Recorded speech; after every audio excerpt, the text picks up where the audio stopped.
ये चेहरा T shirts पर, पोस्टर्स पर लगभग हर जगह देखा होगा। एक तरह से कहें तो ये दुनिया भर में बगावत का, क्रांति का प्रतीक बन गया है। पर सवाल ये है कि आखिर ये चेहरा है किसका और इसकी कहानी क्या है। तो चलिए आज बात करते हैं अर्नेस्टो चे ग्वेरा की, एक डॉक्टर जो आगे चलकर दुनिया का सबसे जाना माना क्रांतिकारी बना। आखिर ये सब हुआ कैसे, आइए इसी सफर को समझते हैं। अब देखिए, चे ग्वेरा की शख्सियत ऐसी है ना कि लोग दो हिस्सों में बढ़ जाते हैं। एक तरफ वो लोग हैं जो उन्हें गरीबों का मसीहा मानते हैं, एक हीरो, और दूसरी तरफ उन्हें एक खतरनाक, एक रैडिकल बागी समझा जाता है। तो सबसे बड़ा सवाल तो यही उठता है कि भाई एक पढ़ा लिखा डॉक्टर वो क्रांति की राह पर आखिर चली क्यों पड़ा। यही वो गुत्थी है जिसे आज हम साथ मिलकर सुलझाएंगे। तो फिर कहानी शुरू कहाँ से करें? जाहिर है शुरुआत से। हर बड़ी कहानी की तरह चे ग्वेरा की कहानी भी उनके बचपन से शुरू होती है, उस वक्त से जब वो चे नहीं सिर्फ अर्नेस्टो थे, एक लड़का जिसकी पहचान अभी बन ही रही थी। तो अर्नेस्टो का जन्म हुआ था 1928 में, अर्जेंटीना के एक ठीक ठाक मिडिल क्लास परिवार में। लेकिन उनके बचपन में एक बहुत बड़ी चुनौती थी, उन्हें बहुत गंभीर अस्थमा था। सोचिए, सांस की ऐसी बीमारी। पर कमाल की बात यह है कि उन्होंने इसे कभी खुद पर हावी नहीं होने दिया। मतलब एक तरफ अस्थमा और दूसरी तरफ वो रग्बी जैसे जोरदार खेल में भी माहिर थे, शतरंज के भी पक्के खिलाड़ी थे। और हाँ, इन सबसे ऊपर एक चीज थी जो उन्हें सबसे ज्यादा पसंद थी, किताबें पढ़ना, खासतौर पर समाज और राजनीति से जुड़ी किताबें। और शायद उन्हें तब पता भी नहीं था कि यही जुनून उनके आने वाले कल की बुनियाद तैयार कर रहा था। और फिर उनकी जिंदगी में एक ऐसा मोड़ आया जिसने सब कुछ बदल कर रख दिया, उनकी सोच, उनका दुनिया को देखने का नजरिया, सब कुछ। और ये मोड़ क्या था? ये थी एक मोटरसाइकिल पर की गई लंबी यात्रा, एक ऐसा सफर जिसमें उन्होंने लगभग पूरे दक्षिण अमेरिकी महाद्वीप को नाप लिया। तो बात है जब अर्नेस्टो सिर्फ 23 साल के थे, एक मेडिकल स्टूडेंट।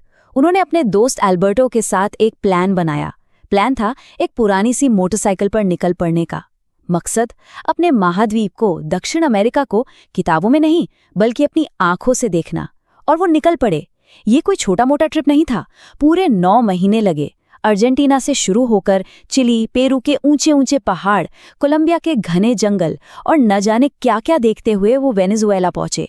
लेकिन ये सिर्फ एक एडवेंचर ट्रिप नहीं था, ये एक ऐसा अनुभव था जिसने उनकी आंखें खोल दी। पहली बार उन्होंने अपने ही महाद्वीप की वो सच्चाई देखी जो शहरों में रहकर नजर नहीं आती थी। बेहिसाब गरीबी, बीमारी, लोगों के साथ होता अन्याय, ये सब देखकर वो अंदर तक हिल गए। उन्होंने अपनी डायरी में लिखा भी, मैं अब वो इंसान नहीं रहा जो इस सफर पर निकला था। साफ था, उनके अंदर एक चिंगारी, एक आग जल चुकी थी। और यही आग उन्हें एक बिल्कुल नए रास्ते पर ले जाने वाली थी। कह सकते हैं कि यहीं से अर्नेस्टो गेवारा के अंदर से चे का जन्म हो रहा था। ये वो मोड़ था जहां एक डॉक्टर क्रांतिकारी बन रहा था, जहां मरहम लगाने वाले हाथ अब हथियार उठाने की सोचने लगे थे। तो देखिए, हुआ ये कि अपनी मेडिकल की पढ़ाई खत्म करने के बाद अर्नेस्टो ग्वाटेमाला पहुंचे और वहां उन्होंने अपनी आंखों से कुछ ऐसा देखा जिसने उन्हें झकझोर दिया। एक लोकतांत्रिक चुनी हुई सरकार को ताकत के जोर पर हटा दिया गया था। इस घटना ने उनके विचारों को और भी पक्का कर दिया। इसके बाद उनका अगला पड़ाव था मेक्सिको, और यहीं उनकी मुलाकात हुई फिदेल कास्त्रो से। कास्त्रो उस वक्त क्यूबा में क्रांति की तैयारी कर रहे थे और अर्नेस्टो को लगा, बस यही मेरा मकसद है, और वो एक गुरिल्ला फाइटर के तौर पर उस क्रांति का हिस्सा बन गए। और इसी दौरान उन्हें अपनी वो पहचान मिली जिससे आज दुनिया उन्हें जानती है, चे। ये बड़ा दिलचस्प है। दरअसल चे अर्जेंटीना में बहुत आम शब्द है। जैसे हम दोस्त को यार या भाई कहकर बुलाते हैं, तो क्यूबा में उनके साथी उन्हें इसी नाम से बुलाने लगे। और ये नाम ऐसा चिपका कि अर्नेस्टो गेवारा हमेशा के लिए चे गेवारा बन गए। तो क्रांति कामयाब रही और अब चे गेवारा सिर्फ एक बागी लड़ाके नहीं थे, बल्कि क्यूबा की नई सरकार का एक अहम हिस्सा थे, एक शासक थे। लेकिन यहाँ एक बड़ा सवाल उठता है, क्या कुर्सी और ताकत उनके आदर्शों को बदल देगी? चलिए देखते हैं क्रांति के बाद की जिंदगी में चे कैसे थे। तो 1959 में जब क्रांति जीत गई तो चे को सरकार में बहुत बड़े बड़े पद मिले। लेकिन कमाल देखिए, सत्ता का नशा उन पर बिल्कुल नहीं चढ़ा। वो बिल्कुल सादा जीवन जीते रहे, एकदम आम लोगों की तरह। इतना ही नहीं, वो अक्सर फैक्ट्रियों में जाकर मजदूरों के साथ कंधे से कंधा मिलाकर काम करते थे। और जब वो दुनिया के मंच पर पहुंचे, यानी यूनाइटेड नेशंस में, तो उन्होंने गरीब देशों के हक में ऐसी दमदार आवाज उठाई कि दुनिया के बड़े बड़े लीडर भी बस देखते रह गए। लेकिन अगर कोई सोच रहा है कि चे की कहानी यहीं क्यूबा में एक मंत्री बनकर खत्म हो जाती है, तो वो गलत है। नहीं, पिक्चर अभी बाकी थी, बल्कि उनकी जिंदगी का आखिरी और सबसे ड्रामेटिक हिस्सा तो अब शुरू होने वाला था।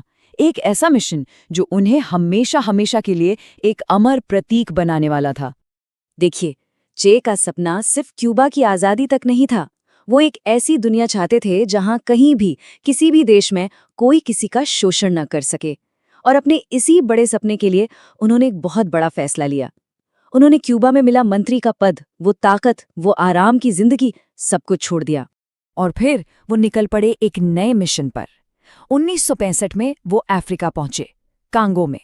वहां क्रांति की लौ जलाने की कोशिश की। जब वहां कामयाबी नहीं मिली तो 1966 में वो पहुंचे बोलीविया। उन्होंने इसे अपना नया ठिकाना बनाया।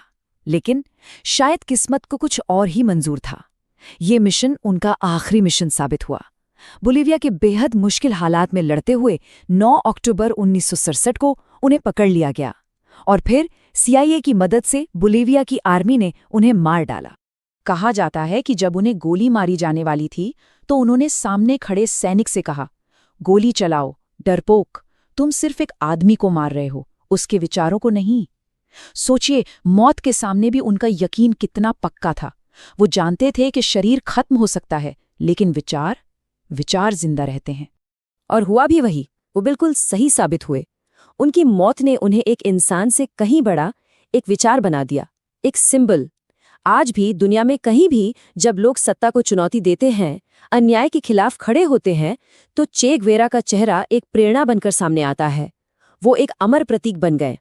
तो आखिर में सवाल फिर वही, चे गुएवारा कौन थे, एक हीरो या एक विलन? सच कहूं तो इसका कोई एक सीधा सा जवाब नहीं है।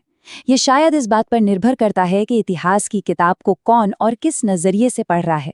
पर हाँ, एक बात तो तय है, वो अन्याय के खिलाफ उठी एक ऐसी जोरदार आवाज थे जिसकी गूंज आज भी दुनिया के कोने कोने में सुनाई देती है। एक ऐसी आवाज जो कुछ को प्रेरित करती है तो कुछ को असहज, लेकिन इससे नजरअंदाज कोई नहीं कर पाता।